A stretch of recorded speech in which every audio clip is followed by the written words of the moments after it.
les planteo en una hoja que les están entregando que hay unas bases para el conocimiento que forma parte de esa suerte de regaño que también planteaba el viceministro Luis Bonilla. Y tiene que ver, fíjese, con 4 elementos que les invito a que, en tanto en cuanto está empezando la maestría, ustedes los abracen con fervor. Primero es la audacia.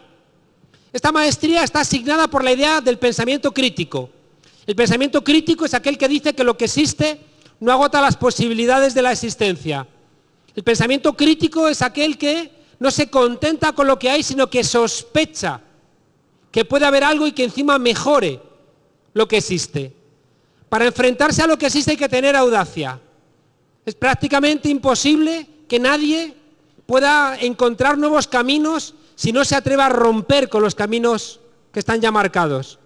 Y como les decía hace poco, en esta intervención que tuve hace un mes, hacer pensamiento crítico es duro. Te castigan por hacer pensamiento crítico. Porque en el momento en que estás sospechando de lo que existe, la gente que está cómoda con lo que existe o que es responsable de eso que existe, pues te va a mirar con malos ojos. Esto es muy importante que lo tengan en cuenta porque el Estado, fíjense ustedes, se lo adelanto ya, la palabra Estado tiene en su nombre la ST, que está en todas las palabras que en nuestro lenguaje indoeuropeo tienen que ver con permanencia. La ST de Estado está en estabilidad, en institución, en estatua, en estabilidad, en estructura, en constitución, y por tanto estatus, y por tanto estatua, y por tanto también en Estado. Esta idea, ya digo, de permanencia del Estado hace que enfrentarse al Estado siempre genere problemas. Incluso, fíjense ustedes, en estados que se presuponen revolucionarios.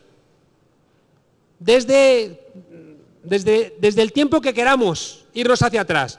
Pero siempre el pensamiento crítico frente a un Estado construido, insisto, aunque sea un Estado revolucionario, genera casi siempre miradas feas por parte de aquellos que detentan el poder existente. Por tanto, audacia. Segundo, astucia. ¿Por qué astucia? Porque en esta maestría ustedes van a aprender a ver lo que no se ve. Si la realidad fuera evidente, no haríamos ciencia social. Si uno mirase y entendiera, no haríamos el esfuerzo de la ciencia social. El ejemplo que pone mi maestro Boaventura de Sousa Santos siempre es que uno mira por la ventana y ve que el sol da vueltas alrededor de la Tierra. Y es la ciencia quien te dice que no es así, que no es la Tierra la que da vueltas pero que no es el Sol el que da vueltas alrededor de la Tierra, sino al contrario. La poesía tapa para enseñar. Uno de los elementos mágicos de la poesía es que no te muestra las cosas sin más, sino que las enmascara para ayudarnos a ver. Nosotros de alguna manera tenemos que quitar los velos de la realidad. Y eso no siempre es fácil. Tienen que, como decía Luis hace un momento, el viceministro, tenemos que conjuntar muchos elementos, mucho estudio, mucho trabajo, para poder realmente ver eso que normalmente no se ve, si no nos convertimos simplemente en repetidores de cosas obvias. Humildad, humildad. Miren, aquí en este proceso del cual yo me siento parte en Venezuela, a veces se confunden las cosas. Igual que, por ejemplo, en Internet hay gente que cree que la democracia consiste en que cualquiera puede opinar, los que han estudiado que los que no han estudiado. Igual que en esa falsa democracia de Facebook o de las redes sociales, parece que sirve igual la opinión del que ha hecho un esfuerzo para construir esa opinión que del que de repente suelta un exabrupto porque se le ha ocurrido. A veces tengo la sensación de que hay quien piensa en el proceso de revolución bolivariana que no tienes que estudiar para opinar.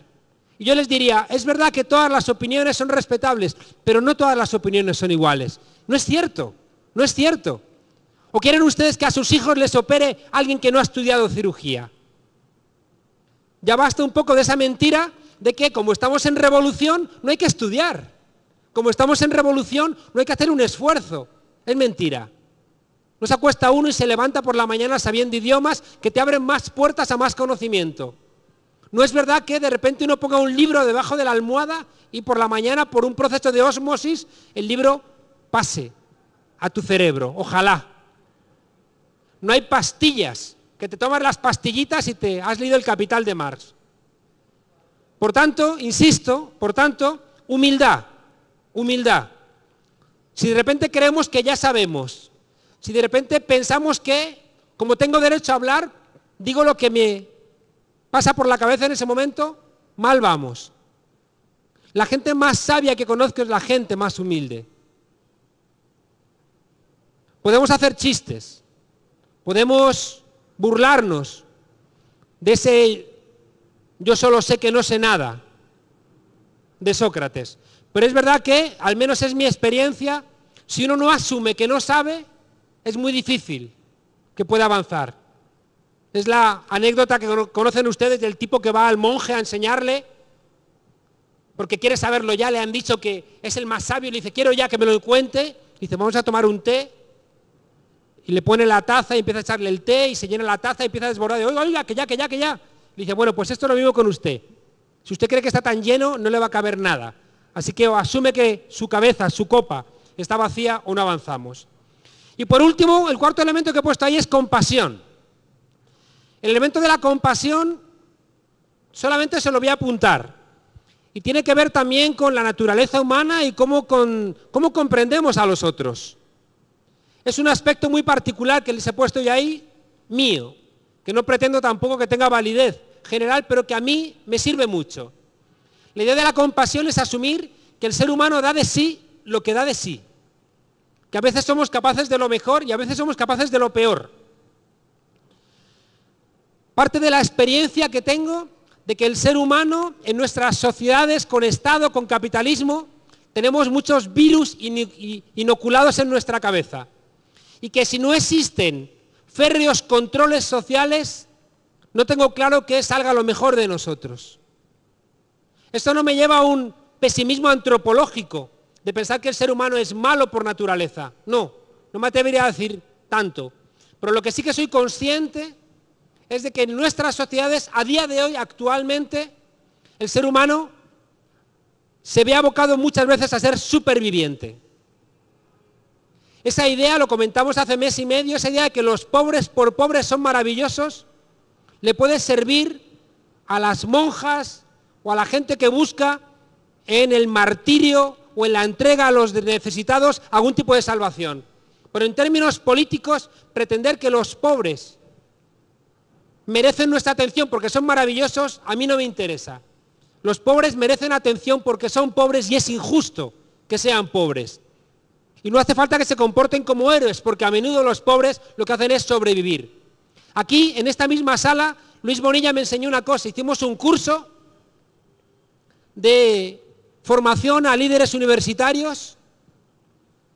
Seleccionamos a 30 estudiantes para intentar penetrar en la Universidad Central de Venezuela, pero entrar como pretendíamos entrar, es decir, conquistando la manera de pensar, ayudando a la gente a entender las cosas, y para eso necesitábamos buenos cuadros.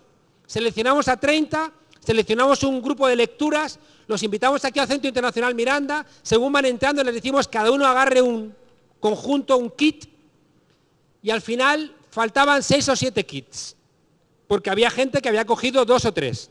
Yo me enfado. Digo, coño, ¿cómo vamos a avanzar si estos, que son los que hemos seleccionado, el primer día ya están robando? Luis Bonilla me regaña. Me dice, Juan Carlos, no seas europeíto tonto. Estamos en un proceso revolucionario donde por vez primera la gente humilde está recibiendo algo del Estado cuando ayer solo recibían plomo. Por tanto, habrá que enseñarles a entender que el Estado también es de ellos, porque no lo saben. Y entonces yo entendí, vale, vamos a enseñarles que el Estado es de todos. Y vamos a intentar romper una de las ideas peores para mí. Si me dijeran, Juan Carlos, dime 3 cosas que no te gustan de Venezuela, una de las que yo diría es que en Venezuela hay demasiada gente que cree que lo que es de todos es de nadie. Y que por tanto lo que es de todos se lo puede apropiar cualquiera. Y de repente lo que es de todos se convierte en algo particular. Como recordaré aquí en el Parque de los Caobos, leyendo debajo de un árbol, era el Día de los Niños, el alcalde les había comprado globos, y un niño en el césped pone globos, los pisa, los rompe y se va. Le llamo al niño y le digo, oye, agarra los globos rotos, tienes ahí justo una papelera. El niño agarra los globos rotos, los echa a la papelera y a los 5 minutos viene el padre que me quería matar. Que quién era yo para decirle a su hijo que fuera ya a barrer el parque, que se lo dijera a los otros niños.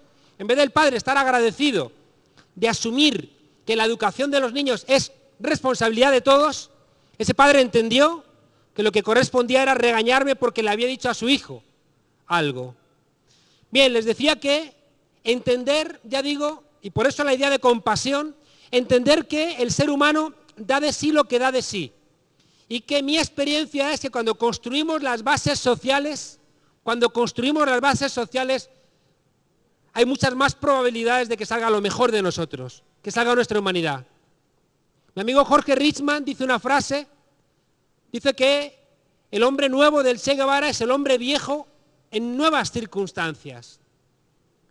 Una de las tareas de la revolución, una de las tareas de esta maestría, una de las tareas de nuestra obligación de estudiar es construir esas nuevas circunstancias donde lo fácil sea que salga lo mejor de nosotros y no que nos salga el egoísta, el pendenciero, el de los caminos verdes, el clientelar, es decir, el que porque tiene un contacto va a hacer lo posible para colearse, para ser flojo, para no hacer su tarea.